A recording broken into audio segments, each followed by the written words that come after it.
National university of science and technology کے rector university نسٹ اور packing university کے professor Dong نے اسلام آباد میں مشترکہ پریس کانفرنس کی۔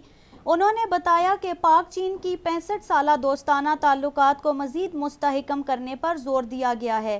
اس موقع پر ریکٹر نسٹ کا کہنا تھا کہ پاک چین اقتصادی راہداری منصوبے کے حوالے سے مقاصد اور فوائد کو سامنے رکھتے ہوئے آئندہ دنوں میں لائحہ تیار کیا جائے گا تاکہ زمینی، بحری اور فضائی شعبوں میں بہتری لائی جا سکے۔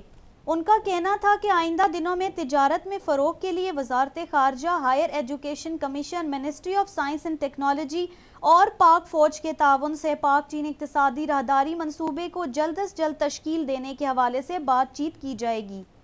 پاک چین راہداری سے تعلیمی اداروں میں بھی خصوصی تربیتی کورسز کا اجرا کیا جائے گا اور اقتصادی راہداری منصوبے سے پاکستان میں بے روزگاری کو محدود کیا جا سکتا ہے۔ کیمرہ مین احمد خان کے ساتھ ہنا راجپوت، رسائی، اسلام آباد۔